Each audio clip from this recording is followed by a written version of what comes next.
The pinnacle of sports car racing returns to New York State here this evening for Watkins Glen of the High Point Racing IMSA Championship.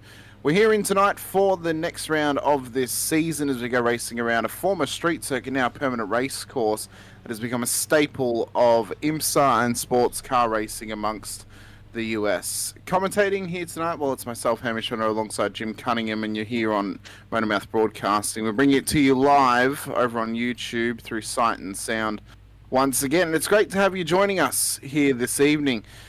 Massive shout out who helps us get onto stream for you. Of course, DRE, Digital Race Engineer, and 2 track cams as well. Jim, big night of racing for us out at Watkins Glen. Really excited for this one. It's a great circuit.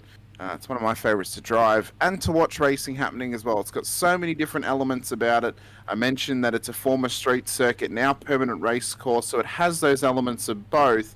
Obviously, the Cup circuit, the more street circuit style of part of the circuit, and then the boot is that more permanent race course style. But it's going to be a great race tonight, and if we can get even a sixth of the Watkins 6 hour, we're going to be in for a great event. Yeah, and like you said, I was going to reference the Watkins 6 hour. You know, we saw some great action there. A lot of heavy rain, which made it an interesting thing. You and I were talking pre-race. We both kind of were hoping to see a little rain pop up tonight here just to make it fun. But I tell you what, man, I'm sure most people watching know that we also do the other High Point series, the GT Challenge. And we did that one last night from one of the classic circuits in the world, Interlagos, and what a race we had.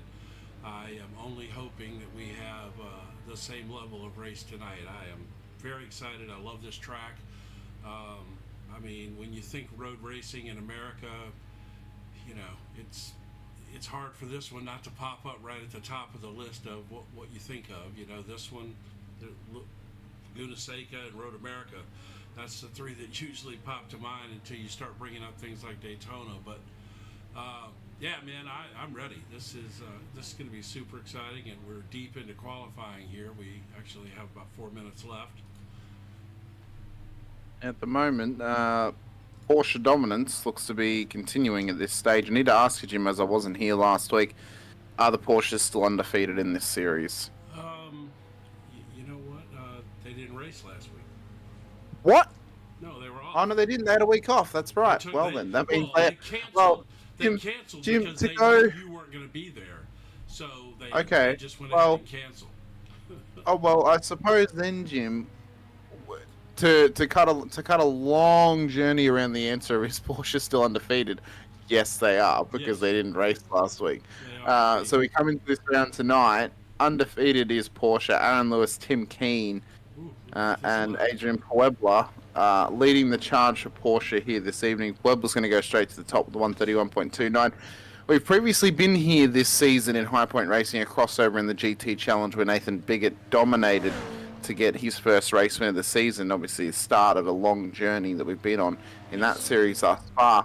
Interlagos yesterday, obviously, you know, it ceases to amaze me of how good Autodromo Jose Carlos Pache is and how good the racing is when you go there and how much it actually suits sports car racing. You think of Interlagos, you think of open wheel racing, but you take sports cars there yesterday in the form of GT3s and GT4s, even if you were to race supercars there in supercars leagues or maybe not GR86s. It's a bit too big for GR86s. Or you take Porsche Cup cars there. I get to take them there on Monday. It's going to be a great time. You take different car types there, and it almost suits a whole heap of different types, but it's most well known for open wheel racing, at least amongst international fans. So there's a real simple reason for that. It's a great racetrack. It is. It's arguably one of the world's best. I mean, it is definitely in the top 5 of the world's best race circuits. Not necessarily personal favorites. I think just generally speaking, you think of the top 5 best race circuits in the world. You know, Interlagos is one of them. It's especially if you think about quality of the racetrack. You know. Oh yeah. Like a lot of people's gonna pop. Monaco's gonna pop up in their head. Monaco's a horrible racetrack. It's It's just horrible. it's just full of it's a classic, but The it's a terrible racetrack. the aura around Monaco is all it has. Yes. As a race circuit, the best part of Monaco weekend is qualifying. It is the only good part of Monaco weekend, in my opinion. I think the racing is the cars can't race there, unfortunately, anymore. I just don't think it is that interesting, and without weather taking a part and then stepping in and taking over from, having an influence on the race, it's just not that good. Interlagos, I mean, if you think of Formula One circuits, the other notable ones, in my opinion, of top five in the world, there's probably only one, and that is Suzuka. I think that Interlagos and Suzuka are two of the best. I think when you think of American road circuits, Watkins is up there and amongst the top five, as you mentioned. You mentioned Laguna Seca, you mentioned Road America as well. I'm disappointed and disgusted you didn't say Road Atlanta, because Road Atlanta is amazing. It is actually. And I Um, should have. But if and you were then going to pick if one track from America to represent in the top five in the world, what track would you pick? Laguna Seca, I would pick Laguna Seca in a heartbeat. Because could make that I think argument. I think it is the most iconic American road racing specific circuit. Now, if you're going top five of all time of any race circuit, Well, it's no, Daytona. that's It's Daytona. It's like it's not even a question of which it would be. It would be Daytona. Either the oval. I mean, you take the oval and the road course as one thing. That's a different. Straight that's a up, different straight animal. up, yeah, straight up road course. It's Laguna Seca. But again, that's iconic, and I agree with you Yeah. 100% on that. But that's like saying Yeah. Monaco belongs in there because it's iconic. Best road racing circuit, actual racetrack, and what it delivers to the fans has got to be honestly, either Watkins Glen or Road America, I think. well, I was as the Czechoslovak one. Apparently, as well, according to Ed and Carly, your volume's pretty low again, Jim. So Am I again? let's just double check Oh on my that. God, Apparently, I should have. um, Let me fix that. must turn yourself down.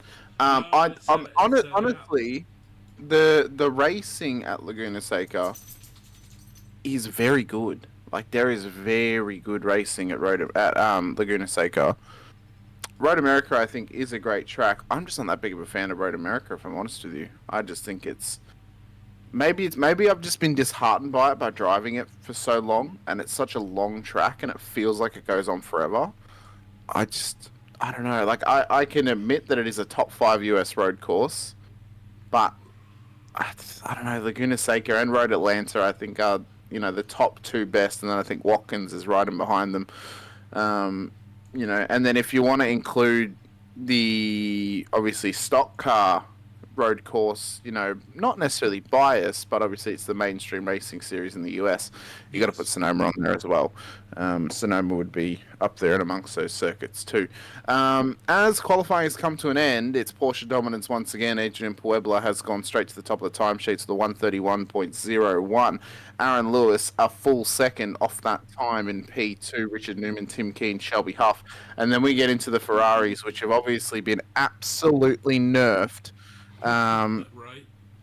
Apparently, including according to the POP, Clodden, Ruiz, Scalise, and Dumont make up the 9 GTP cars. The LMP2s, well, Dylan Ackley has taken that pole position here tonight, and of course, Daniel Pino will continue his dominance in amongst the GTD field as well. I've also noticed as well, Week Santiago, Brandon Sheets have not set times in the GTP field during qualifying. So they're going to have to traverse past all of the GTDs and LMP2s to get up to the back of the GTP cars. This is how they're going to start out. Adrian Puebla starts ahead of Aaron Lewis, Richard Newman, Tim Keen, and Shelby Huff for the top 5 of the GTP class, with all the Ferraris starting in behind them of Kenneth Clodden, Carlos Ruiz, Gavin Scalise, and David Dumont. It all rhymes somehow. Dylan Ackley, though, will start ahead of David in the pole position of the LMP2 class with Daniel Nance, David Gallant, Jason Gherkins in behind him. That's a bit of a pickle there for Jason. I knew it was coming. Jason Blaine, Chris Walford, John Espada, and Arthur Ramirez will start out of the top 8. the only 8 cars, the LMP2 field for the top 17. Daniel Pino will start ahead of Christian Ruiz with Corey Sertoff, Jared McKee, Mike Nitti Jr., Cody Williams for the top 6 of the GTD class. To Sean Green, Bootsy will start at a P7 with John Swan, Chris Coy, Travis Stevens, Adam Chiatti, Alex Armstrong. Those guys will make up the top 12 of the GTD class, with Wick Santiago and Brandon Sheets for the GTPs qualifying in behind them. They'll start further up the field, though. The back of the field, though, will be Aaron Gomez and Donald Powell for our 33-car field here this evening. Race control guy, so. Oh, that's right. Yes, Donald is the race control. See, this is where I then make the argument that we should not be using the Corvette GTD car as the safety car, in my personal opinion. Okay, but so that's fine. I need to put you in charge right here. I'm going to. I've got to search this mic problem out. It's not the same issue again. So I'm gonna run the cameras and just let you do some talking while I do some looking. That's very fine. That is very fine. As we get ready for the warm-up lap, though, so cars will traverse around for this warm-up as we get underway. Louis in the chat saying Monza is best track for endurance, though Daytona is top-notch.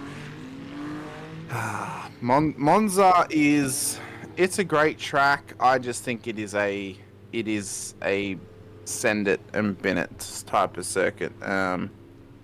But yeah, Coda as well. Coda's okay. It's not the best circuit in the world. I think it's a very solid track. It's not even in the top 3 in America. No, I wouldn't put it up there. I think it has the ability to if they took the right racing there. I just don't think it's right for Formula One. I think they need to do some honestly, do an endurance race in IMSA. Well, do a 6-hour or a 12-hour. They do a World Endurance Challenge race there. I know the fact that they do World Endurance Championship and not IMSA. Well, that's the only American. I think that's why. It's the only American WEC race is at Coda. Yeah, they don't do Sebring anymore. So they used to do the 1,200 kilometers of Sebring. So for Aaron Lewis and Adrian Puebla, it'll be all Porsches on the front row of the grid. Tim Keane slightly off the pace here tonight in qualifying, of course, in dominant fashion. He's leading the championship at the moment. And for Newman and Huff, well, they'll be hoping to get their first wins for the BMWs here this evening. Check. On the top step of the podium in the GTP class. There's no other manufacturer other than Dallara in the LMP2, so there's always only ever going to be a Dallara at the top of the field. We have not got the Orica for the LMP2s. For the GTDs, well, it's pretty much been between the Merc of Daniel Pino and then the Audi of Tashawn Green that have taken the victories here this season. So it's been German dominance amongst the whole field. I did. It is in the text chat of the broadcast booth. So it has been German and slash French dominance this season. It's always going to be French dominance in the LMP2 field, but for the GTPs and the GTDs, it is German domination at this stage in terms of manufacturers who have taken victories. The Ferrari fans out there, the Tifosi, would love to see a Ferrari win here tonight at Watkins Glen, but how likely they're going to get that, so I'm not sure. The Frez seems to be slightly nerfed, and those Porsches seem to be undefeatable at the moment. GTDs are just rolling down towards the end of the boot, or just at the tip of the toe of the boot, and the GTPs are currently lining up towards the final portion of the circuit. So once we change over to them to get their race start, they will enter in towards the final corner of the circuit here tonight. Difficult spot this evening, I think. Obviously, the pit lane entry is going to be a massive issue here tonight. It often is. It causes incidents as it is right on the racing line, and drivers may decide to just tuck into pit lane at the very last minute, especially if there's a safety car called.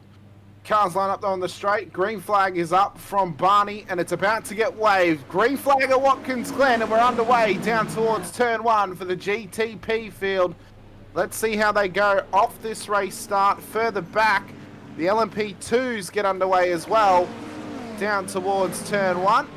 There's a couple of cars dropping positions already in those GTPs, but for Puebla and Lewis, they still control the front of the field as Newman's gone right with him up the hill onto the back straight. The LMP2s are already going past Kenneth Glodden, who's had massive damage on board that Ferrari as the GTDs get underway in towards turn 1 as well. But we need to see what's happened to David Dumont, because he has had massive issues with that car. And that car's got big, Kenneth Glodden, and that car's got big damage on the front of it. I can't find the incident that happened. Click on the green flag. You can then roll it through turn 1. Okay, there we go. So the race leader, Adrian Puebla, in dominant fashion at the moment, has got a massive lead, 1.5 seconds over Aaron Lewis. As we watch back what happened to Ken Glodden off this race start down at turn 1. So he had the BMW of is that Shelby Hoff on his inside. All contacts made, and he's just driven him straight into the wall. And I think the issue now is, Jim, or at least for Shelby, there's an actual race controller in there now. Yes. He is going to very likely get a drive-through for just driving Glodden into the wall, if I'm honest with you. So when we head back to live, we'll see the sort of damage that car has now that it is in pit lane. The P2s have just started their second lap as well. So as they run round down towards turn 1, Puebla has got some dominance about him, it seems, Jim. He has got something unglued in this car just to push completely ahead of Aaron Lewis. I mean, it's 2.7 seconds. Where has he found this pace here tonight out at Watkins? The scrutineers may need to have a look at that car just to check if it's underweighted itself or something, because he's got some mammoth pace out there. Yeah, he's fast for sure. Which he's shown this throughout the year. You know, he's shown that he can be fast for sure. He showed that he can be fast, but to be a full second faster, I mean, that is... I mean, last lap he went 3 seconds faster than Lewis did. I mean, that there is something ridiculous for that sort of pace. But his qualifying lap was he lit it up pretty well too. I mean, he was a full second faster on his quali lap for his pole lap. It was the only one to be into the 31s, and it was a very dominant lap time from Adrian Puebla. Further back in the GTD field at the moment, as we see on the small screen, Corey Sertoff has made his way up 2 positions into P3 in class. So Sean Green currently up 5 into P4. So Bootsy's got some pace in that Audi. The only Audi in the field. Just to confirm as well, Brandon Sheets has not made the start of this race. There's only 10 GTPs at the moment. 2 of them are back in the field in the form of David Dumont, who's taken a pit stop, and Kenneth Glodden, whose car was broken on lap 1, turn 1. Chris Walford's also in pit lane 2 for the LMP2 class as Glodden rejoins the circuit. Wig Santiago has managed to get himself out of a hairy situation at the back of the field and is now up amongst the GTP field in P7, just ahead of Corey Sertoff. Shelby Huff. Shelby Huff, which is who spun Culloden around. So I'm pretty sure that before this is all said and done, Shelby Huff will not be here for very long. I don't think so. I think he will very likely traverse through pit lane for a drive-through. But there is a world that he was alongside before the corner and Glodden turned over on him and there was nowhere Shelby could go. Well, there is that world. That's race control will make that decision. That's the beautiful part about having it. Off the back of Aaron Gomez now on the bottom screen, we can see that Adam Chiassi is putting the pressure on him in that McLaren as we ride with Aaron Lewis in the GTP field as well. Richard Newman is still tucked up with him. It just doesn't look like anyone can challenge the Porsche at the moment. It really doesn't. It seems that Porsche... How do you beat them, Jim? How do you beat and topple the dominance of Porsche at the moment? Because the Beamers seem to be the closest to doing so. We've not seen anything from the Acura all season. And there's no one out there in the Cadillac representing the big, heavy V8, apart from Wig Santiago, who's, you know, let's be honest, is not in a challenging position for a race win. Right. How do these teamers beat them? Because the Fezzes have been absolutely nerfed as well. I mean, it almost seems like there's no options. Well, they are the Fezzes, Ferraris. The Fezzes. Oh, you cracked me up. I claim I try, but that's generally what they colloquial term is. Aaron Gomez has gone round. Oh! Down at the second to last corner and hard into the wall. No damage on the front of that Lambo. We'll see if he continues or if he brings it into pit lane. The Arcade Racers entry has kept going. Yellow flag has been thrown. All right, there we go. I'm not sure if it's a local yellow. No, it's not. It's a safety car yellow. Oh. We've got a safety car? We've got a safety car. So that means that the iRacing pace car is going to be used, it seems. Oh, okay. Well. Interesting. Okay. Yeah, I'm still struggling trying to get used to the, if somebody gets a meatball early in the race, I don't know. I can't seems to get used to that. But by the way, I put a new input source in for my mic, and I should be plenty loud now. Whoever reported me being low early, if it seems like it's corrected, let me know, please. Aiden Kiley saying as well, if the Ferraris are anything like their F1 team, half of them will spin out going uphill towards the chicane. Well, they'd be hoping that they're more like the Ferrari team in the WEC, because that's where Ferrari put all of their budget into strategizing, it seems. Well, it's a shame that they can't put it into Formula One. If you're Charles Leclerc and Lewis Hamilton, you feel like you're getting the raw end of the stick in that sense. So, Ferrari has struggled in F1 with strategy for years. They've struggled for like the last decade for strategy. If you go back several years ago when they fired old boy that's now at Audi, he was the team principal at Ferrari, and they blamed him for a bunch of bad strategy there for about 2 years in a row, and they fired him ultimately over that because the cars had decent pace, but they kept screwing up strategy stuff and throwing away wins, and clearly that hasn't changed there. I think, honestly, Jim, the last time Ferrari were a genuine championship challenger was 2018. That was possible, the last yeah. time they were a genuine championship challenger, and I think, unfortunately, they threw it away. Vettel was as fast as he ever was. He was as confident as he ever was. That's true. And the turning point of that season was arguably when they decided not to put him on wet. I think it was they didn't put him on wets at Hockenheimring, but he made a mistake at the Hockenheimring, and he went off at turn 12 and into the wall, and that pretty much ended their run. They never really came back from that. So. We're waiting for the pace car to pick up the field. The yellow flag's been thrown. I'm not sure where the pace car is. How they're actually. That's why I put the track map on to see what was going on, because these guys are still running it at pace. Yeah, the pace car's not actually on track. So is this like a virtual safety car where you just maintain your position? You can't. I don't think you can, because when you call a full course yellow, the iRacing safety car comes out. I don't know of a way of actually calling a full course yellow without the pace car being on track. Yeah, I'm not sure. I've got a feeling that we've got some kind of error here, that a yellow has been reported to the software but has not been reported to the drivers, because they're still running at pace. I think that maybe the new race control system possibly sent us a yellow because they've got the new software or something. Maybe a wrong button was hit. I don't know, whatever. Big Santiago has just gone round. Once up at the toe of the boot in the Cadillac, this is how it happened to him. Up the hill. Oh, what? Oh, that's a steering failure. Oh. That there is a steering failure in half. Yeah, it was. You get a better angle on that if you could. Hard right.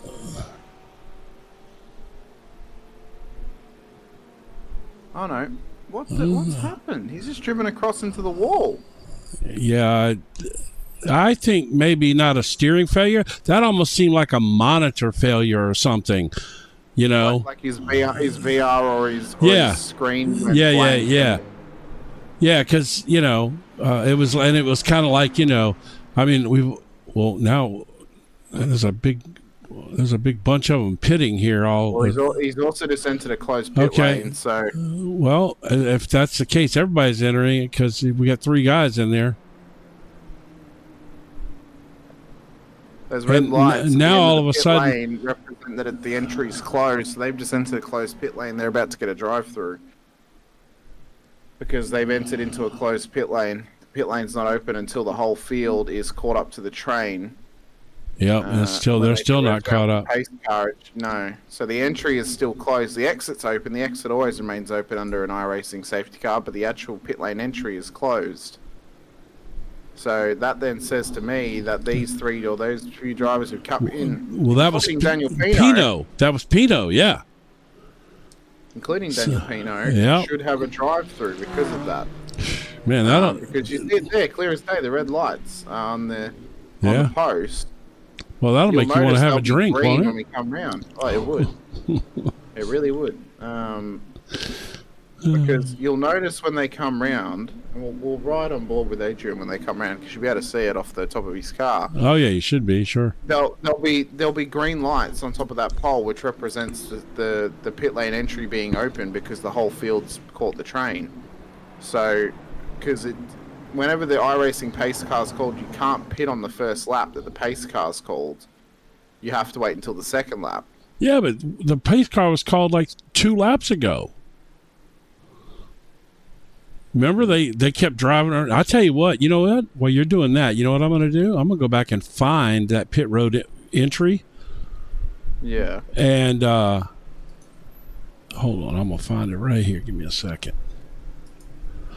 And who was it? It was Gallant, Pino, and who else? Wig Santiago? Yeah, it was Santiago. Okay, so we'll go right here. I'm going to pause it. I'm going to Red lights on that pole. Oh, yeah, clearly, huh? As they enter. Yeah, I think the P2 and behind them realised that it was closed. So he's actually gone to pull out and not come in. He did, yeah. Yeah. Now, what's the right-hand side of screen on the small screen here? Hold on, I'm going to find... This should give us an indication. So they're still red, so the pit lane entry is actually still closed at the moment. So I think... He can't see it at that point. And he needs to go... You need to go further back to see if he can actually see it. Well, that's why I went to Pino's camera to see if he could see it. Yeah. So he's still he hadn't even got there yet, so...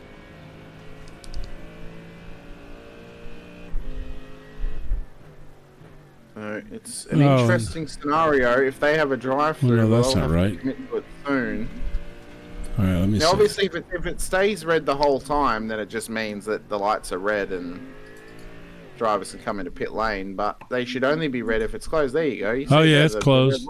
Yeah, it's closed. It's closed as he comes in. So, yeah, that's man. It's a bunch of interesting. We're getting restarted on this lap, so I would say that the light just stays red and it stays closed the whole time, and they're able just to come in. So I think it must be a null and void thing that it doesn't matter that it's red. They can just come in.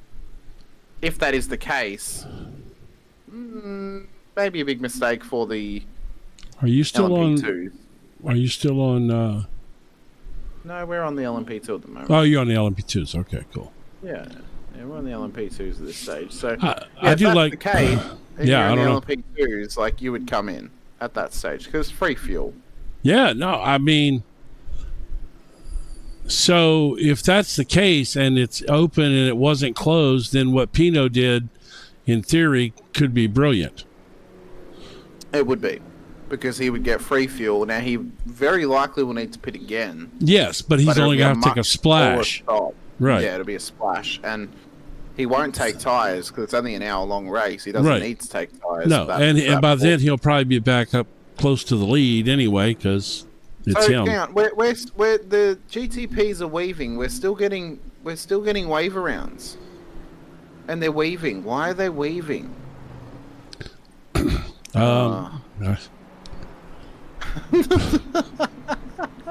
I mean, so who's We've that? still got cars coming through. We've still got cars coming through. The P2s are sitting nice and in a line astern. But you see there, the GTD Blocking the track, of, yeah. Yeah, the GTD of Aaron Gomez is trying to come past them. And I think Alex Armstrong's just had a moment too. Back in the GTD field, there's a bit of biffing and barging. They're trying to figure out who's in what position. Dumont and Clodden have gone up to the back end of the GTP field, so that's fine for them. Yes. Which that's actually a nice break for Culloden, considering what happened to him earlier. You know, Nice this getting him back up there where he's at least got a chance to, to catch Shelby Huff and return the. No, he wouldn't do that.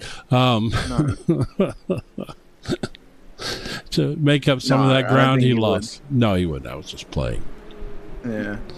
Just being so silly. Green flag should be flying this lap, although the pace car is just coming in now. So there we go. There's the green lights on the pit lane entry. So I think, Jim, it actually stays closed during the pace car. Green flag though at Watkins Glen for the GTPs. The LMP2s will get underway in just a moment as well. As they enter in towards turn 1, we can see that Keane is hungry to get past Newman in behind this battle for the race lead. P2s enter towards turn 1. Ackley, Nans and Gherkins they enter towards Don't do it. first corner as well. Why, Jim? Don't do it. Why? Don't do it. I try to brine the jokes here. Don't So do it. Lewis, how long can Lewis hang out with Puebla here? Because Puebla's got some massive pace. We're going to and see. He's got some quick lap times. Can Lewis hold on to him? I mean, Lewis is fast, I mean, he showed that speed early in the season, and I mean, Tim Keene's been doing a little share of dominating lately, but like you said, it's all these Porsches, though. They're just everywhere. I'm just pulling for another manufacturer just because. Just to get us something a bit different. Yes. It's becoming the Porsche. It's becoming the Porsche Cup. We do have by the way, GTPs. we do have a Cadillac in the field. You were wrong. No. I know we have one, but I Oh. did preface that with I don't think Wick Santiago is in the position to challenge for the race win. Unfortunately for him, he just doesn't necessarily have the pace to challenge for it. It seems. I just thought you weren't giving him credit for driving his Cadillac. Oh no, I gave him credit for driving the Cadillac. I don't think he's proven anything to me to say he could win the race. Now, is there a world that he could? Well, yeah, if he finds some pot luck and rolls the dice, it could happen for him. But when Puebla, Lewis and Keane have been so dominant, and Newman's got pace in the BMW winner, the Huff's got some sort of pace too, I don't see it happening realistically, unfortunately, for Wig. So, help me if you can, but it's not going to change that theory. Keane and Newman, though, I mean, they're getting very feisty back there. They are in P3 and P4. I mean, yes, it's as feisty as ever. As the P2s continue their battle as well, the crowd strike entry of Daniel Nans battling away with the fake Andretti car of Jason Gherkins. Stop with the fake Andretti. Well, it's the McLaren livery on the Dallara car. Santiago and Clodden have been battling too amongst the GTPs. As we see, the Gomez has now been caught up once again, so he got his wave around. Unfortunately, he didn't get his wave around early enough, and now he's getting caught up by the GTPs again. And he's got about 50-odd seconds up to the next car in class, that being Travis Stevens on board the Chevy Corvette at the moment. And he's got about 10 seconds back to Alex Armstrong as Gomez is into pit lane. Pino, though, who has pitted in amongst this GTD field, well, he has got a fuel advantage now over the rest of the field, and he is in P6 in class. So, corrected order, he should be well in the lead, even with a second pit stop in this race. And he should have the benefits of taking that pit stop under the pace car to pay massive dividends come the checkered flag. So don't be surprised if you see Daniel Pino taking this race win once again. Well, he certainly he has all the elements to do that. He has the speed. He has good strategy, and So I mean, he's, he seemed to know that he could come in the pits there. So and he was one of the only cars. I think he was the only GTD car that came in the pits, if I'm not mistaken. John Swan came in as well. Oh, okay, all right. And Stevens had been in the lap before. The only GTPs to come in under the pace car were Huff and Santiago.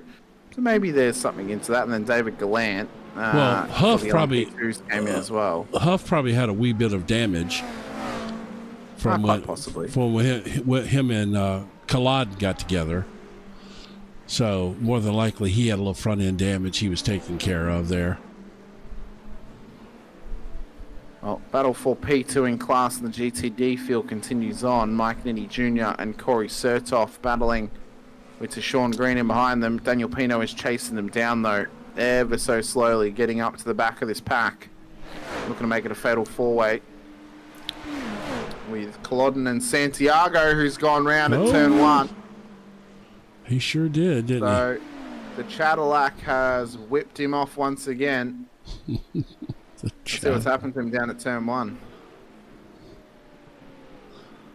He overcooked it. No, way overcooked it. Took his weave out a little bit too early, did Wig? Oh my goodness. Go ahead, make the pickle joke now too. Oh, for Jason, why would I do that? I don't know. Nothing to talk about yet. There is no pickle brine shampoo products out there, Jim. Come on. Oh, that's not true. There probably are. No, there probably is.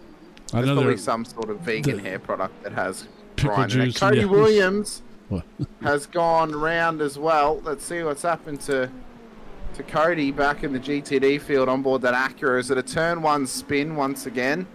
Mid-engine, too much V-power. Round she goes in the Mark 1 Sim Sports or Motorsports entry. Saved it. He did save it. He didn't put it into the wall. Was that a Vet he was driving? No, he's driving the Honda. Oh. The Acura.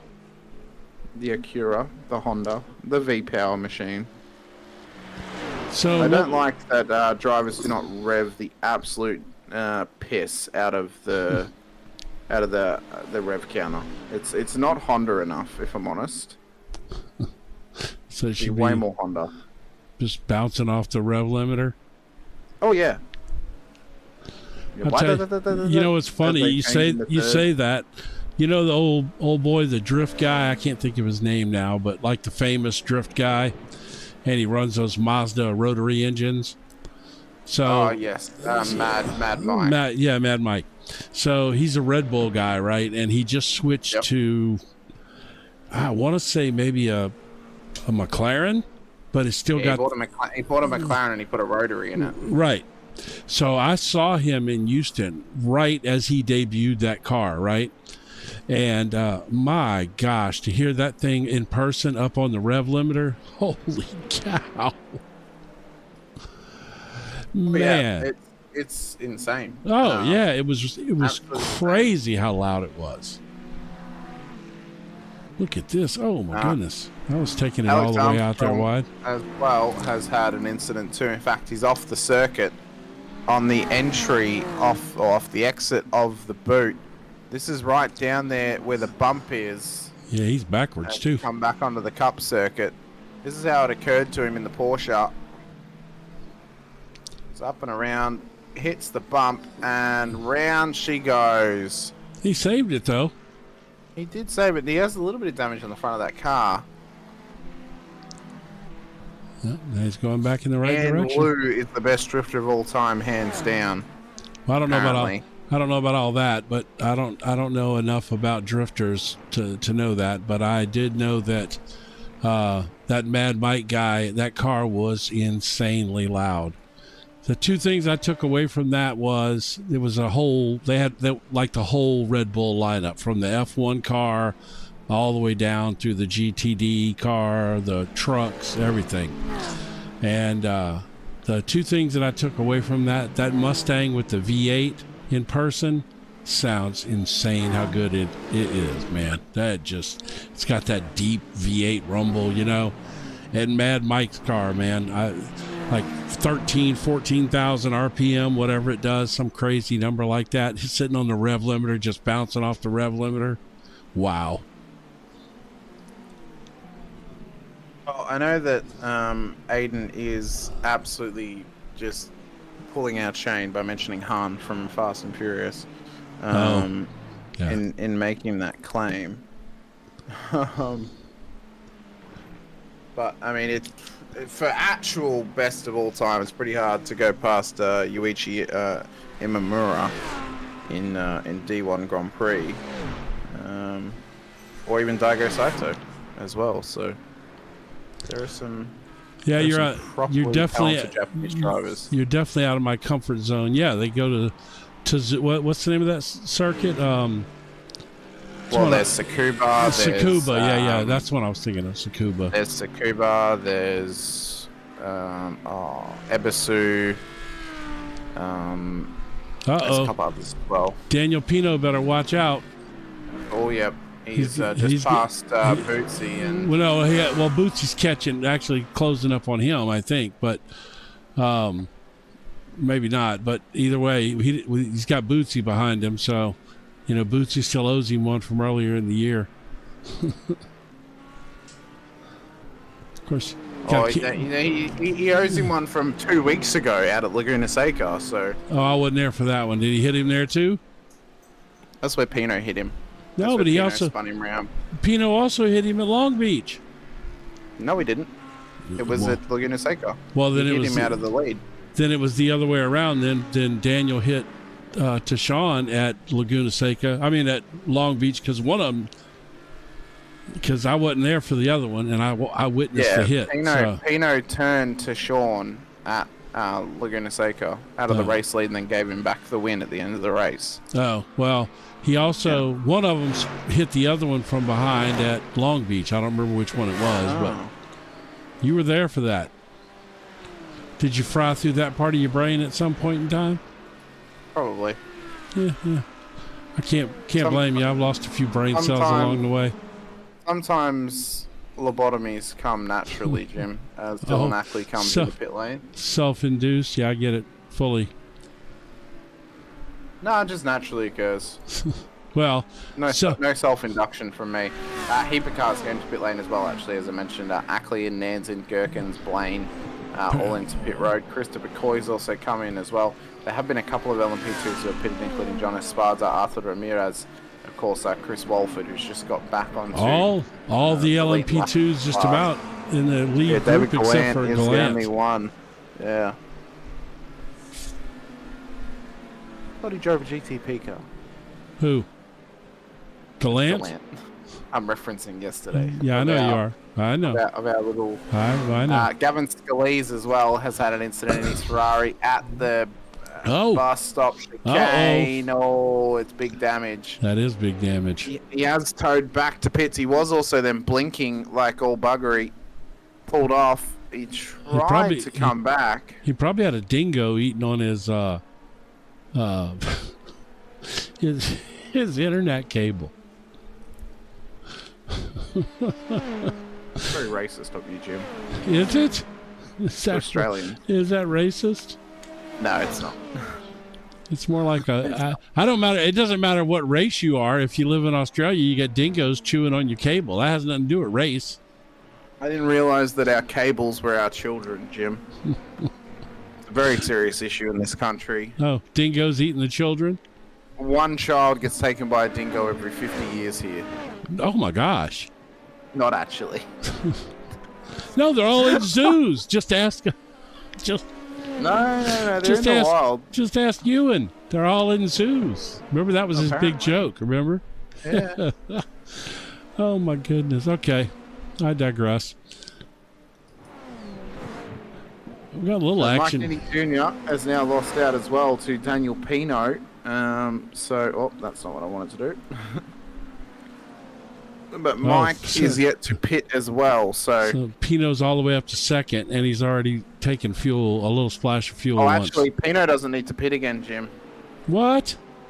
Looking at the pit stop times, he does not need to pit again, I don't think. Really? Yeah, Ramirez took a 25-second stop on lap 15. He can make it to the end of the race. Yeah, but maybe he took tires. We don't know. He was only on lap 6. Oh, they were limited. Yeah. They were limited on fuel. But then they can fill up after that, right? Or is the limit always the limit? I think it's a tank limit.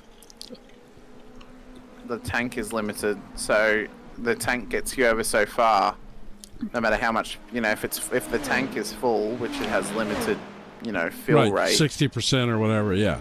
Yeah, whatever it is. Well, then he can't go all the way. Then he must have put tires on or something just for the hell of it. No, he wouldn't have put tires on at that point of the race, Jim. Come on. Well, why would he? How could he possibly be in 23 seconds for fuel on 6 laps? That makes no sense at all. Well, it could just be. Actually, depending on the fuel usage. Well, go look up there at David Gallant. He pitted on lap 6 as well, and he was in for 14 seconds. This is true, but he is also in an LMP2. Right, which burns more fuel. But has a smaller tank. Does it? Yes. Don't technical out on me and beat me with facts, okay? I don't like that. LMP2s have smaller tanks than the GTDs do. Are we going to look that up now? I mean, we could. Probably got somebody in chat that could look that up. What has a bigger tank, a GT3 or an LMP2? Help us out, please. We like to have these stupid little battles while we're commentating. Yeah. Tells us whose facts are correct or if they're just absolutely talking out of their head. Yeah. Tim Keen's in pit lane in the Porsche as well, so traversing through. Should be able to make it to the end of this race from this point. So he's going to try to go for a little undercut. He was in some traffic, so that's not necessarily the worst thing in the world. Cause you've also got to remember as well, Jim, Pino was under safety car, so he didn't have to use as much fuel under that safety car, so that'll extend this stint for him as well. So he may be okay. You're covering your bases in case you're wrong about the tank size. I cover all bases, Jim. I am what's called a mesh blanket. A mesh blanket. Yeah, also known as a tarp. Yes, well, Pino took the lead there somewhere along the way. He's taking the lead off of Certif, who does need a pit stop here.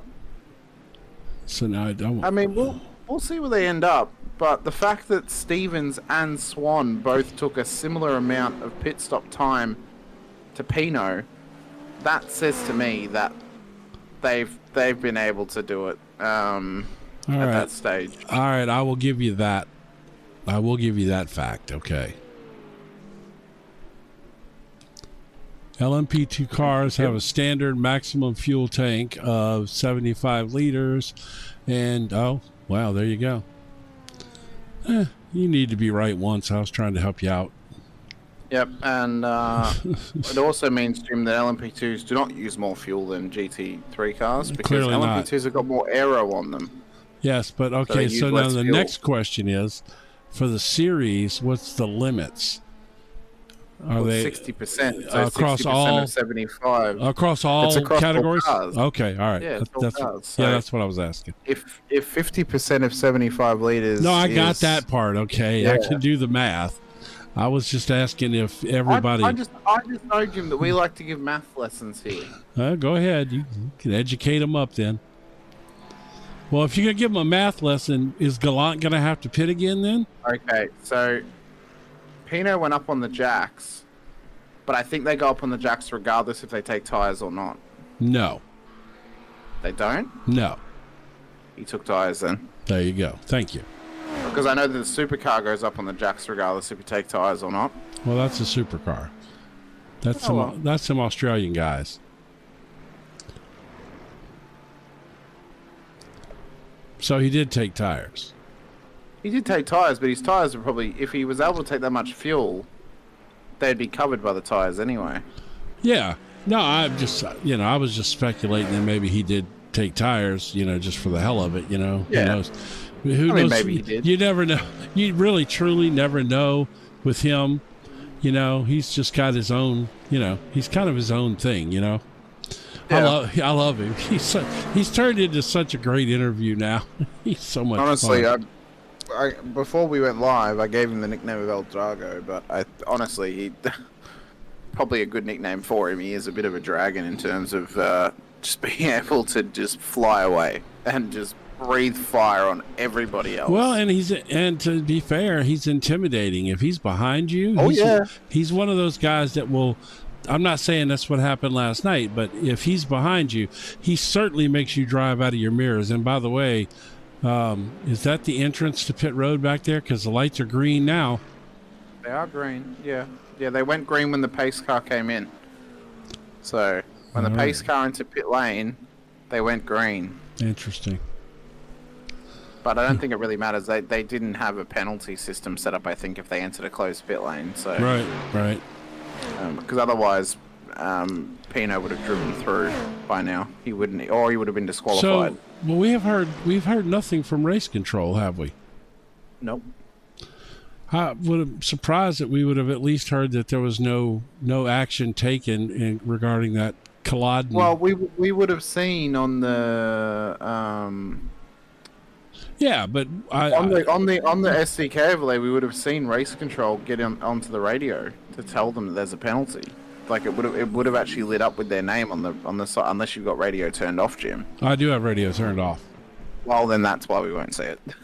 But well, we can't have radio on. No. You can have the radio graphic which tells you who is talking over the radio at that stage. Oh, it'll tell you who is talking. Yeah, I do, because we can't hear them. So what's the point? Well, I normally have it just to say, "Oh, race control is telling somebody this. We'll see what it leads to." Oh, well. So I like flying blind. So does Stevie Wonder. He never knows where he's going to end up. I thought you were going to say so does Scott Bloomquist, but that's another story for another day. You don't. I mean, to be fair, Andre the Giant like to fly blind as well, but that's a different kind of blind. Yeah. Do you know who Scott Bloomquist is? Yes, I do. Do you know the story? What happened to him? No, I do not. Okay, so Scott Bloomquist, for those that don't know, arguably the best dirt track, certainly the best dirt late model racer of all time. God knows how many championships he's got. He's definitely regarded the best.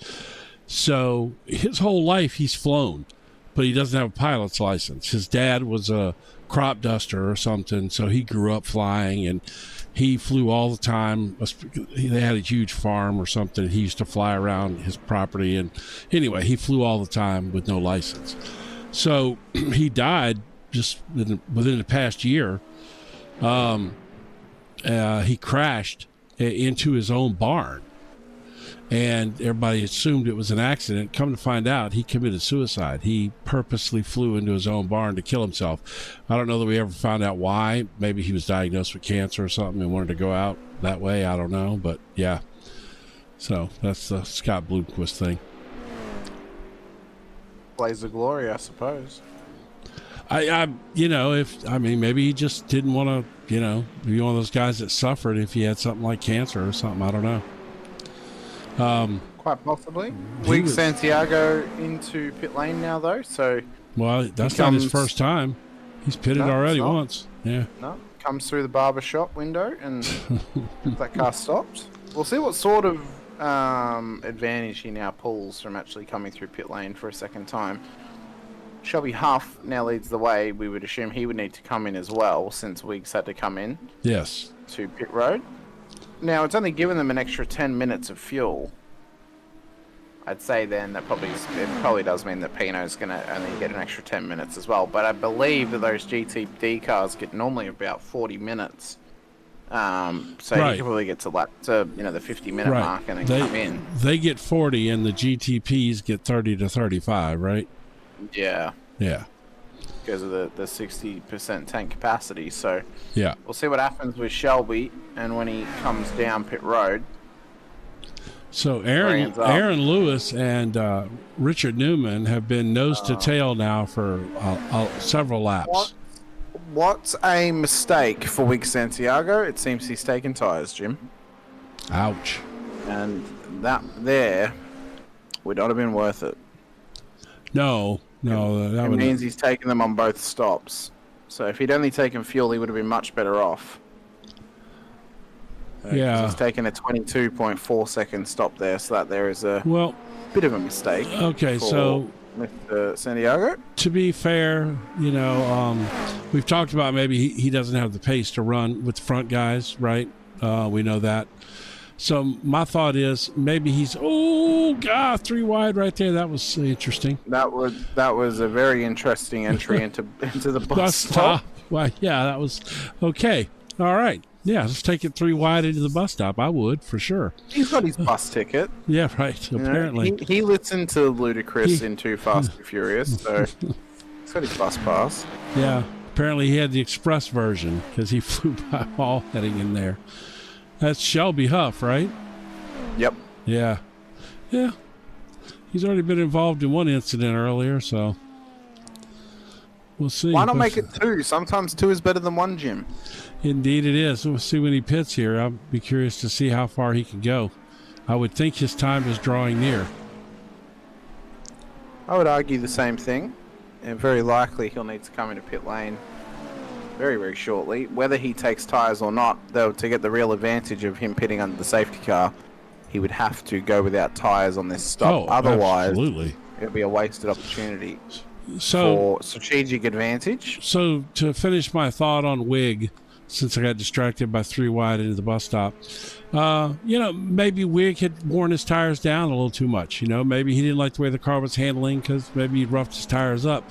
And he wanted, he just wanted that grip, because he's not necessarily competing for the lead in the race. So, maybe tires made him feel more comfortable. And, because I've done that before. If I, when I'm not in contention, which is most of the time when I race, but so You're always in contention for something. yeah, last. Oh No. yeah, I'm not near as fast as maybe tallest driver on the grid. Well, I got that covered most of the time. Most of the time. Shiniest head on the grid as well. That's entirely possible. Not only do I shave it bald, it is kind of shiny. So yeah, and you've got that real Texas Louisiana tan going on as well, Jim. So yes, I do indeed. Yeah.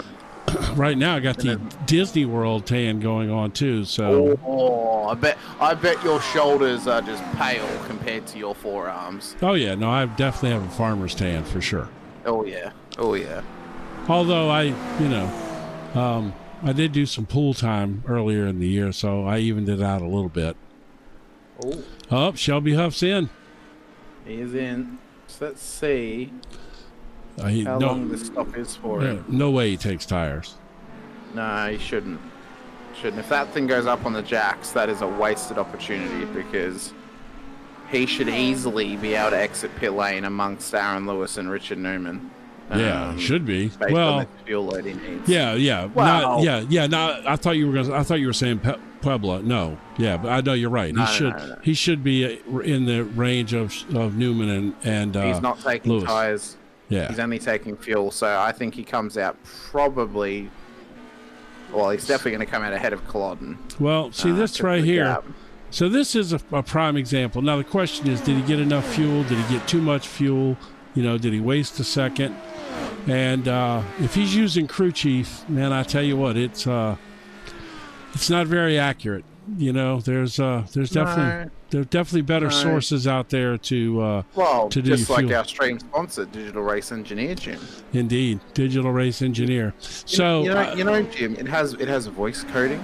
You can talk to it, and it will then plan your strategy accordingly. It'll do everything. So just recently, this is the new thing it's got now.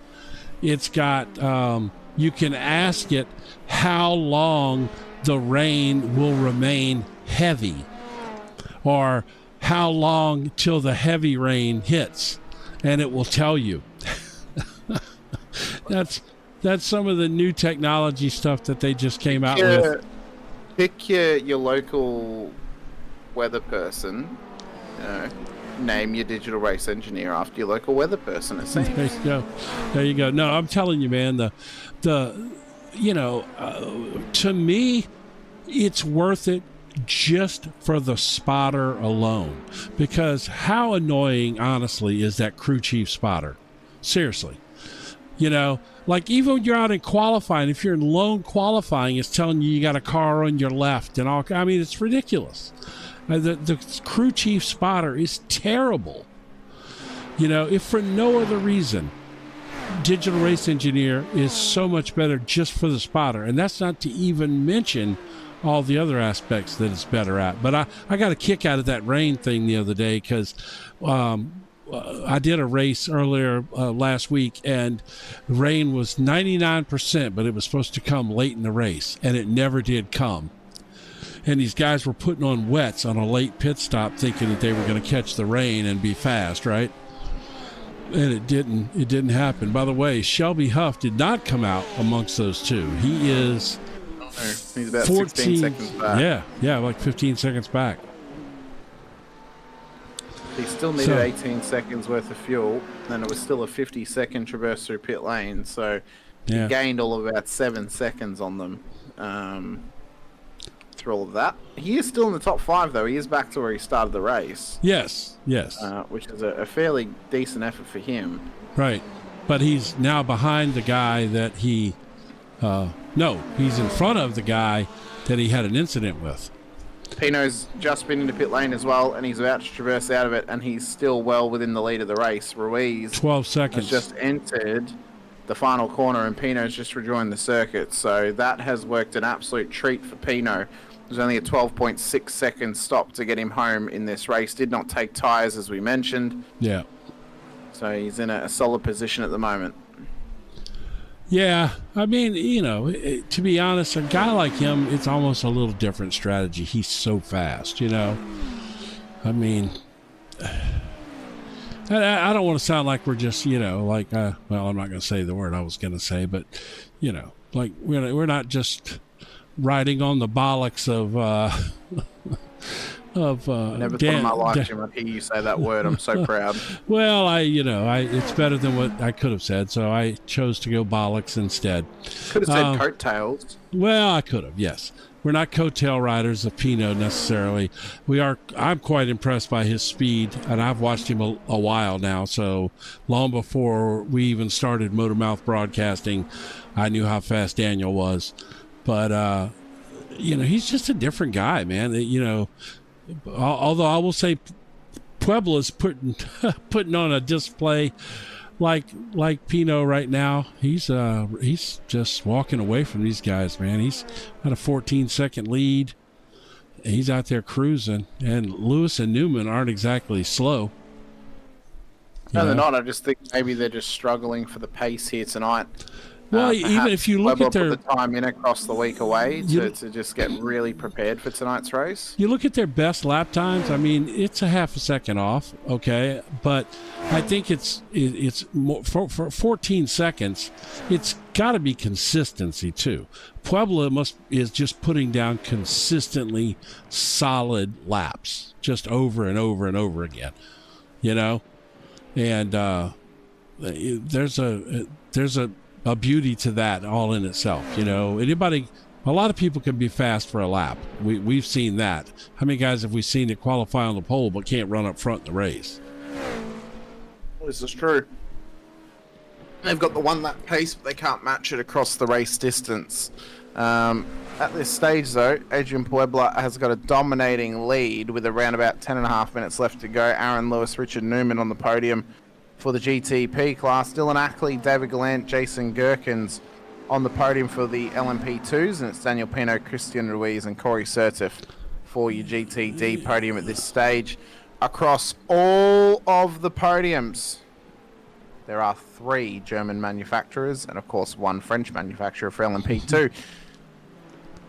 The Japanese, the English, the Americans, the Italians, they just can't challenge the German manufacturers Well, of this series, it seems. last night you were on the whole McLaren thing.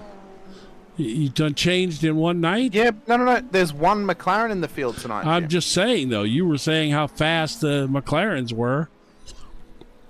Yeah, but all the McLaren drivers are in different cars tonight. They're either in the GTD field or in the GTP field, or they're in the LMP2 field. That's true. You know, so I just had to give you a hard time because last night you wouldn't hush about them McLarens. You basically, the guy was like leading his class, and all you kept saying was, "That's just proof that the McLarens are fast." Like saying it doesn't matter who's driving it; it's just fast. The poor guy, he didn't get no credit from you at all. Jim, sometimes you put a rabbit in a McLaren and he's quick. Well, of course. There's not much we can do about that. Right. I'm pretty sure Pino would be fast no matter what you put him in. Very likely. Very likely. In fact, I would be willing to say that given time to adjust, he could win in every single car out there. Maybe not the Lambo. The Lambo, unfortunately, is probably a bit... Well, he used to drive a Lambo. That used to be his car. I know, but it's so off the pace now. I thought it had bounced back recently. No, it was the Mustang bounced back with the no. But I thought right around that time or before the Lambo had bounced back. But I promise you, he could win the Lambo too, because at the time the Lambo was slow. Because everybody's like, I don't know how you drive that Lamborghini that fast, you know. And, you know, at the time, his English was even worse than it is now. So he would just be like, he couldn't understand what he was saying, but he was just fast.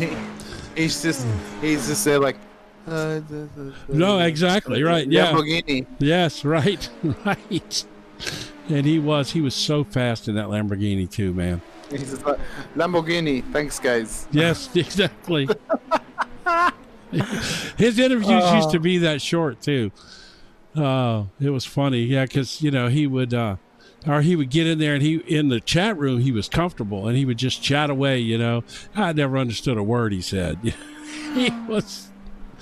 Oh man, I've gotten used to hearing him talk now and his cadence and everything. But he's gotten so much better, man. He has grown so much. Oh yeah, you know, and he's so I'm glad fast. We've been able to be a part of that, and you know, part of him getting comfortable talking to broadcasters as an interviewee and interviewee in this case, and chatting to us as well. There are a couple of close battles happening amongst this field at the moment, including this one here, John Esparta and Arthur Ramirez. They've just traversed some of the GTD traffic in amongst the LMP2 field. Jason Gherkin's been back in pit lane for a mammoth 53 seconds. No. So I think he may have had damage, Jim. Yeah, but I don't see anything stating he does. So maybe a penalty. Stop choking up penalty, and he hasn't ticked off everything, and he's been forced to a pit stop in that case as well. Ackley's in pit lane too. Oh. So he's had to come in late for some fuel as he now exits pit road. Well, this will be interesting to see where he pops back out. Well, he's got 59 seconds over Jason Blaine, so I don't think he's going to be dropping anywhere lower than P2 off that pit stop, Jim. Well, Shelby Huff has caught Tim Keene. Tim Keene has kind of lost contact with Richard Newman. They were running together there for a while, but Newman has pulled out about 4 seconds on him. I'm sure Keene must have had a little moment or something. But Shelby Huff is breathing down his backside here with 6 minutes to go in this race. He's putting the pressure on him. He wants the move if he can get it to get up into the top 4 positions of this race. It would be an even split then of the top 4 of Porsche and BMW. So trying to do it for his preferred manufacturer in and amongst the GTP field. Yes. Right on board with Huff down towards the heel of the boot. As the external shows Tim Keene leading him through. And I mean, I think tonight, Jim, unfortunately, and maybe it's a case of Watkins, the field is just spread across this race, and I think that is It literally has. just the case of Watkins Glen. Unfortunately, I think you're right. You know, and I think it's also the difference in what happened last night and tonight is we got the 3 different categories. I think that the faster cars tend to, you know, kind of obviously split the field a little do. bit, don't They do. Yes. Yes. The GTDs have to slow up to let them through, and then sometimes the GTPs get caught out by the traffic and they have to really slow up. I think next week at Road America will probably be a little bit better because obviously they've got the 2 long straights and there's a lot more passing opportunities there. But it's not as tight wide. of a circuit either. No, So, it's pretty narrow. I mean, I don't know. some spots are very narrow, I will agree, like turn 6 and turn 8. But there should be plenty of chances for them to get past. I do think once they hit Sector 3, though, that's when it's going to be a bit of a struggle. Well, that's at the end of the circuit. So that's going to be the issue for them. Man, I tell you what, Huff is all over him. He's all over him like a bad smell, Jim. He's making Tim look like he needs a shower right now, if I'm honest. Oh my gosh, I've never heard that one before. He's all over him like a bad smell. I've never heard that one. Well, so think about it, Jim. When someone smells, No, it's all over you, like that. it's all over them. Indeed. It So we've got about 3.5 minutes reminds left. me of that guy in high school. We all had one, you know, that Yep. that found the deodorant can about 2 years too late. No, he found Axe body spray and just thought, oh yeah, this is deodorant. No, it is not. It does not do the job of proper deodorant. No. You can use it to enhance. It's meant to enhance. That's right. Oh, here he goes. It's like a He's canned gonna- he's cologne. gonna run Here here. comes Huff. Can he do it on the outside of the bus stop? Shelby Huff. Mm. Tim King on the inside line. Last and late breakers. Tucks it right through and holds position. Was they that got his traffic. best chance, Jim? They've got traffic, so this could help No, him as he'll well. get- But he's pushing Keen. He's going to get another chance or two. This traffic, though, could play a big factor, man. Getting through this traffic. He's got to try and keep pressure on him. Force the mistake. Try and get yourself a run to get around the Porsche. Could do it on the outside here, Oh. but the LMP2 is going to get in his way. Has to pull out of it. And now he's got the run. He's got But to he's run. forced to the outside There's to the traffic, heel. though. There's traffic. There is traffic. It's the crowd strike entry.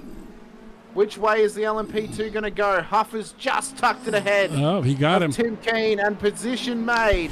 Keen smartly backs out of it. Doesn't want to force the issue as they approach the traffic. He'll want to try and get another chance at some point here, though, I think, across the final few laps, Jim. 2 minutes left. Puebla leads the way. Should be one more when he crosses the line next time by. Yeah. And the end of this race is really heating up amongst the GTPs. It is, indeed. I'm going to go up here and see how Adrian's getting on with his big lead. And you focus on that battle back there that you got going on.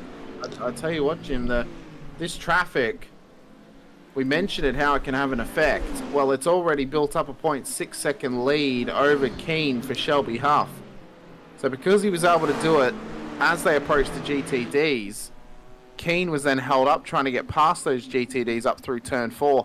But don't be surprised if he's able to get back onto the rear of him on this final lap. But at this stage, that gap looks a little bit too wide as Carlos Ruiz is back in pit lane. Wow, that's a rough time to come in. And a big, long pit stop, too. Oh, yeah. Why would Should you... be one lap to go, though, for Adrian Puebla. Well, why would you pull in? He must have damage or something. He must have. Why would? Because he's taking a 20-something second pit stop at the end of the race. Yeah. He's taking still. tires. He's still there. So maybe it's a penalty of some kind. He's leaving now. Well, it wasn't- Interesting strategy call there for Carlos I Ruiz. don't know if that's strategy or not. There, I'm not sure what that was. I'm not sure, but It's a Adrian Puebla it's a has drive-through if got, you hit the incident limit, right? yeah, it is. Okay, but so he that would have wasn't it. stopped. It's classified him as stopping. So Yeah, no. and he's only he's taken a 5-second stop, so it is literally a splash. Keen is in as well. Oh my So goodness. Tim Keane has had to come into pit lane. Gallant's in 2 out of the race lead for the LMP2 class. Oh my goodness. That's going to give the lead back to Dylan Ackley. That's that crew chief under fueling these cars. Yeah, with that safety car, they underfueled. Took the wrong fuel number into pit lane. Yeah, that's exactly what happened, I bet you. Is about to run up towards the start-finish line. Where is Daniel Pino at the moment? Okay, so Pino's going to get one more lap. That's good for him. That means we're going to get all 3 finishing this race as the race leaders. Oh, that there was Christian Ruiz in P2 of the GTD class. Wow. That could be big implications for the end of this race. He had a big gap, though. He had a huge gap. Oh, big gap, yeah. Pueblo, though, round the final corner he comes. Race win once again for Porsche here in the High Point Racing IMSA Series. The dominance continues as Dylan Ackley will run up towards the end of the boot section in the LMP2 class on the small screen. He'll look to take another win this season. Ruiz is off the track again down at the final few corners. Yeah, I got There's Ruiz no now. Yeah. Pinos. He's lost the podium. Yeah. Sertov and Nitty Jr. have gotten past him. Right. That's big for Nitty Jr. because he's up there in points too. Yeah. Ruiz was up there in points. That's gonna, hurt the cause there a little bit. It'll hurt. Ackley, though, it'll be another race win for him this season as he comes around the final corner in the LMP2. Takes the win. Here at Watkins Glen, Dallara stays undefeated, of course. Yes. As it always will. It always until will. Until we get the Orica. And then for Daniel Pino, well, El Drago will look to take himself another win here this season. He has only lost 1 race. It was last time out at Laguna Seca when he gave up the win to give it to his friend, to Sean Green, who he took out early on in proceedings. So final few corners for El Drago on the way to the start-finish line. And this guy, well, can we crown him now, Jim? He's got 4 rounds to go. Or 4 or 5 rounds to go. Be hard for him to lose it, for sure. It will indeed. Up to the start-finish line, though, for the Mercedes, and it's a slow but sure final race win. He would have to test positive for steroids, I think. I think so. That's about the only way he's going to lose it. What a race, though. He does a fine burnout. Yeah, oh yeah. What a good race, yeah. Well, he's smoldering the track. Oh yeah, he kills it, man. Oh yeah, that's Pueblo over there too. Let's go. He's gonna burn him out too. It's a shame. I know I make jokes about the McLaren, Jim, but it's a shame he doesn't actually race the McLaren because it does breathe fire. That's true. That's true. Oh, I don't think Adrian knows how to do a burnout. No, he's got to take the traction control off. He's on the tow back to pins. Yeah. Oh. You got to take the traction control off to pull them awesome burnouts out like that. Yeah. That's good stuff, though. All right, let's see here. Let's get rid of this. Let's do our race results here. Should be good. Now, Jim, I need to ask. Are we pulling the same thing of only talking to race winners from every single class tonight? Yeah, I mean, that's what we're supposed to be doing. So, yes. Okay. Sorry, Aaron, you don't get to have a chat to us then. He's coming at the wrong time. I mean, that's supposed to be the deal. Why is the points not showing up? I mean, the results. I don't know. But while you figure that out, let's have a quick chat to our GTD winner here tonight. Yeah, let's do that. El Drago, Daniel, you've got in quotes Batman as your nickname in Discord. I think that needs to be changed now, though, to El Drago, because you just breathed fire and smoldered the whole field. 2 pit stops amongst that race. It's a race win for you once again. You pit under that first safety car, and we saw you go up on the jack, so you took tyres so early. Was that just you didn't care about taking tyres and you thought, well, I'll just take them and then make up for it later, or were you just trying to get a good grip advantage later on? Hello, guys. The first one, I made a strategy to have half fuel to change at the end. That made me a 10-second gap by P2. There you go. The tires, when the yellow flag came out, the tires are bad, very hot track, so I prefer to change the tires to endurance till the end, and Oh. that's make. And the crew chief put me one more lap. I had to do one entire lap and almost be out of fuel. Told you that crew chief's terrible. Hey, check Yeah. out Digital Race Engineer. Go try their free version. It's better than crew chief. I'm telling you. No, yeah, but race control put me the white flag. Like the GTP P1 is behind me, and he was to checker flag. But Oh. I am not behind the GTP, so I have to put one more lap because they put me the white flag. That's true. Because Yeah. he gets the checkered first because he's technically the race leader. Yes, Yeah, that's yes. right. So I had to do one entire lap, man. I almost Well, what I was Got going to say, out of what you fuel. should have done was just let the GTP past you, then you get the checkered. yes, but I never break. Well- I never break. That's the best line ever, right there. Yeah. I don't care who If you I are. fall, That's the right. best line ever. It is. It is. Well, Daniel, a phenomenal performance once again. Road America next week. Are you feeling confident heading out there into Elkhart Lake? Yes, Road America is my prime track. I won Oh. like 7-8 times consecutive in officials last week, I think. So, Road America is perfect with Mercedes. I didn't know dragons could sweat, but apparently Yes. they can. Indeed. Yeah. I'm still Well, Daniel- talking. Yeah. I'm still talking about yesterday. Very fast drivers. Yeah, very fast. Well, Daniel, Yeah. you did very, very well here this evening. A phenomenal race win for yourself in the GTD field. Let us know anyone you want to give a shout out to, and anyone you wish to give thanks to as well. Yeah, as always, the boss and the guys. When sometimes they give me some tracks to push here, so I appreciate that. And well, now I am Batman, so it's okay.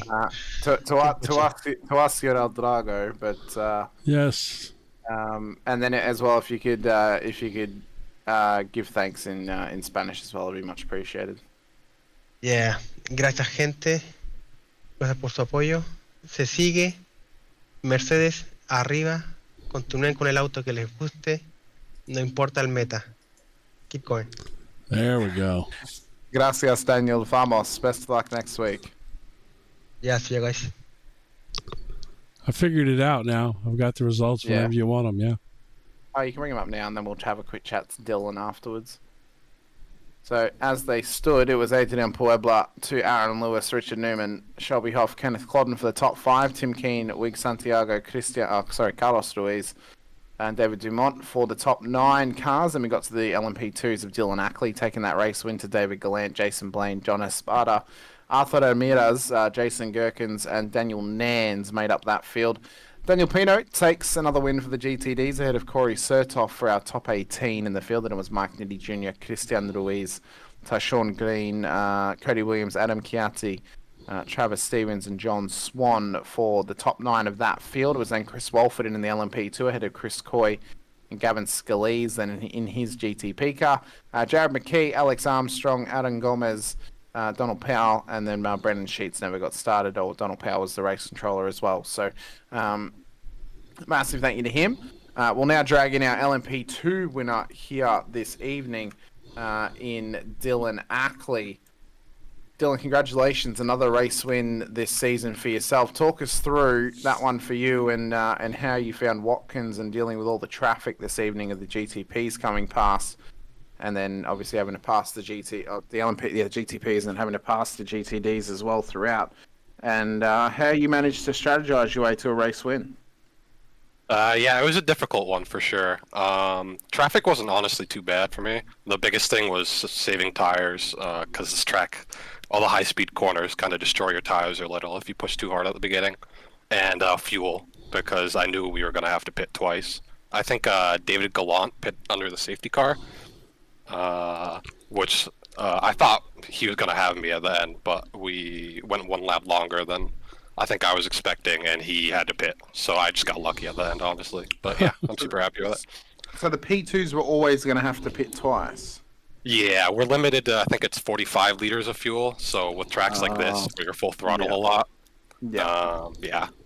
Well, next week you're absolutely boned. Then you're going to have to probably pit 3 times just because it's really long and there's yeah. Well, obviously, this track's, of course, it's a former street circuit, so it's got the elements of both obviously a regular road course, proper purpose-built race course, and then also the street circuit style as well. Where does this track rank for you in terms of not only raceability, but being able to get into some good battles and stuff for US-based circuits? Obviously, we're running majority US-based circuits here in the IMSA series, so talk us through, but where does it rank for you, and do you think there's any way that they could make Watkins Glen better than what it is? I honestly love Watkins. I was a little apprehensive about my pace this weekend. It ended up turning out all right. I think for multiclass, it's a little rough. Like the S's, the speed difference between all the 3 classes can be a little hard to manage. But it's definitely ranks pretty high for me. I love this track. I love high-speed tracks like this. Yeah. And then, of course, next week at Road America, it's kind of a combo track, isn't it? I often say it feels like 3 tracks in one. Yeah. And it feels like it takes forever to get from... Yeah, it's a really long track. It's so long. And you compare it to tracks like Bathurst or even Spa, it's probably in the same category as Spa, as it feels like it takes forever. Where with Bathurst, you have that reprieve of the 2 long straights, going up and coming back down the hill again, and it doesn't feel like it takes nearly as long, even though it's a similar lap time. No, yeah. For 100%. next week, though, obviously, best passing opportunities the whole race is turn 1 and then turn 5. Yep. Are you hoping at least the GTPs are going to be patient through the mid part of the circuit, because that's probably the most dangerous spot for them to try and go for it, probably at turn 6 down to the carousel at turn 9. So are you hopeful they're going to be patient, or do you think they're just going to send it and hope for the best? I always hope that they're patient. I try and always be patient with passing GT3s, but I've also sent it a few times where it was a little iffy. So I hope that they're patient and it's clean, but I don't expect anything super. Yeah. I expect chaos, but it's all I mean, sometimes chaos comes from those moments, but Dylan, congratulations. A fantastic race win for yourself in the LMP2 class once again.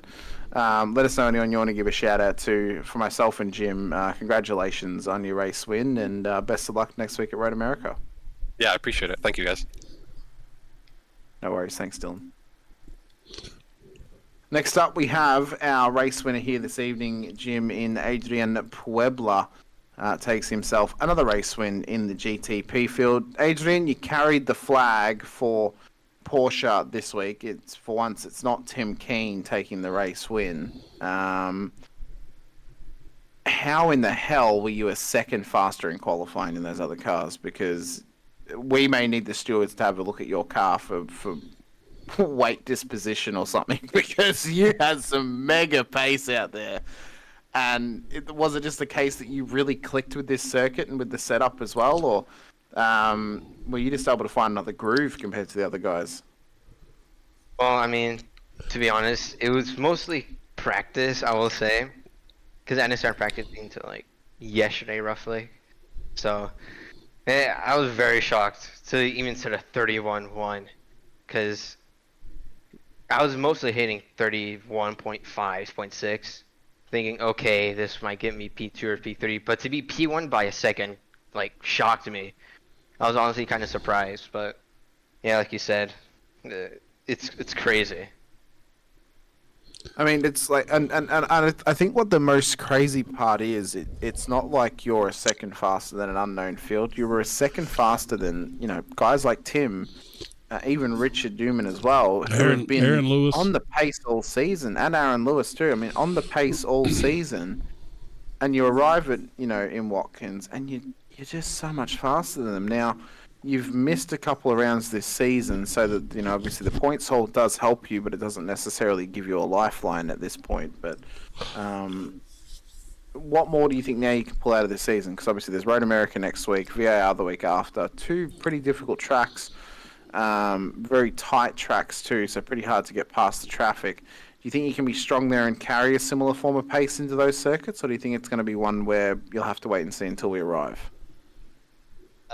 It's probably going to be more of having to wait and see what others are looking like in terms of pace. And like you said, Yep. traffic's going to be more difficult compared to, like, say, here at Watkins, especially at VIR with it being like such a tight circuit. So yeah, like you said, it's going to be more of a wait and see game to see how everyone's doing in terms of pace and see where I fit on the ladder. Yeah. Now, from our perspective, obviously in the booth, and we mentioned it quite a bit, we specifically highlighted it tonight that the Porsches, they don't seem unbeatable at the moment. Like it seems like no one can properly handle. Like there's always one of you in this Porsche where you just run away, and the Beamers can't stay with you. The Ferraris are nowhere. Same with the Cadillacs, and then we haven't got any Acuras to challenge either. Can you see Porsche going undefeated this season? Because at this stage, without you guys having mistakes and ending up in the wall, I cannot see a world in which the Ferrari, the Cadillac, the Acura, even the BMW winning a race. I mean, the closest we came was probably last time out at Laguna Seca with the Beamers, but then they made a mistake and they cost themselves. So do you think there's any circuit coming up which is going to favour the other cars more so than the Porsche? Yeah, I think I kind of have to agree with you there. I think probably the only circuit that maybe another GTP manufacturer might challenge is maybe Indy or even Road Atlanta. But I think more than likely it's going to be Porsche domination throughout the rest of the season. Either myself, Aaron, Tim, winning it, or at least being on the podium at the very bare minimum, So Yeah, I don't see Porsche at the very least dropping off the podium. I think there'll always be one. I just think that it is so dominant right now, and it has the momentum, and it just seems to be the best car on track that the other cars just can't hang for the majority of the piece, or at least when it matters. So we'll see, though. I mean, Road America and VIR, they've got massive X factors about them. It takes one lock of brakes to end up off track at VIR, and you're in another state. So, anything can happen out in that massive paddock. But Adrian, let us know anyone you want to give a shout out to, any friends or family who may be watching, and congratulations though on your race win in very dominant fashion here tonight at Watkins Glen. probably gonna give a shout out to Richard. He was with me in a voice chat, so we were both talking, communicating, becoming better friends. So probably shout out to him, and congrats on his P3 finish, and also thank you for the P1. Very good, Adrian. Best of luck next week at Road America. We look forward to seeing how you go out at Elkhart Lake, and look forward to seeing if you can get yourself another top step of the podium. Yep. Thank you. Thank you. Oh, Jim, it was a solid night on the road once again here at Watkins Glen, and I think, it didn't deliver necessarily race full length on track action. Obviously, there was some separation in the field through the pit stop strategies, some drivers coming in under the safety car. But towards the end there was some great battling, especially in amongst that GTP field. I mean, Tim Keane and Hoff were going at it for quite a few laps. I think next week at Road America, it's either going to go one or two ways. I feel it's a bit like Silverstone. It's going to go one of two ways. We're either going to have an absolute barn burner where they're battling the whole way, or we're going to be battling for 10 minutes, lull for half an hour, battling for the last 20 minutes or so. That's just the feeling that I have at this stage looking at it. Well, and I think that one of the things that gets lost in endurance style racing like this is the pit stop strategies and stuff is all part of the excitement. Those guys that short fueled or came in and had to take those last, that's all part of the race. Those guys, there was positions lost because they had to pit on the last lap of the race. You factor all that in, there was a lot of drama and a lot of excitement going on. Everything doesn't have to happen on the track when it comes to this style of racing to be exciting. Guys that underfueled thought that they had made a move, but then had to come back in and get fuel, or and just a different, like the tires. Like, I would have never dreamed that guys would think that the tires were already getting mushy after 6 laps and were changing tires out there. But clearly that was the case. If you went really hard with the track, it was hot and it was tearing the tires up with these high-speed turns. All of that stuff factors in. And when you factor it all in, like I said, maybe you don't have all the passing on track, but all of it roped together, still makes for a good, exciting, fun racing, especially when you hear in the end what somebody's thought process was, Yeah, and I think that's the most interesting thing that we can pull from is the thought process of the drivers and how they strategized around their race. I mean, this track has often been known as a tire killer, especially when it is in those hotter conditions, so it's not that much of a surprise that it was like that. I mean, I think if I'd actually checked the weather radar and checked the temperatures before the race, I would have been, probably going to kill tires. I think next week we're going to be in for, Road America can often kill tires as well, just because of the differing style of the circuit across the whole track length. Over 6Ks, I think it's over 4 miles long, something like that.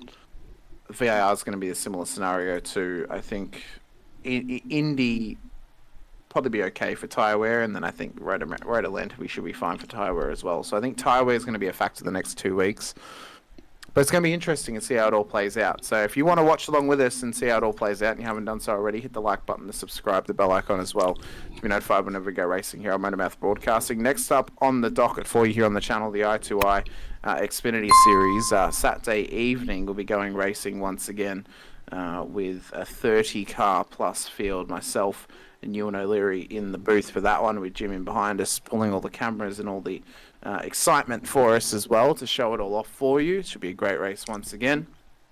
Massive shout out as well to our stream sponsors once again, DRE, Digital Race Engineer, and Track Cams as well. Massive appreciation to them.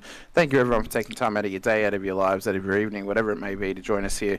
If you're watching live with us at any point, get into the chat. Chat along with us. If you're watching post-broadcast on the replay, then get into the comment section as well to let us know anything you think we could improve upon or anything that you liked. We really appreciate it. If you want to get a bit more of me, you can find me over at Infinity Broadcasting too. Don't run head to head with MotorMouth, so you can fill your whole week with myself and Jim and our subtle, desirable tones over your ears if you wish to. But I've been Hamish Mondo with Jim Cunningham alongside. This has been the High Point Racing IMSA Series out at Watkins Glen. We'll see you guys next week for Road America. But until then, stay safe, drive hard, and as always, bye for now.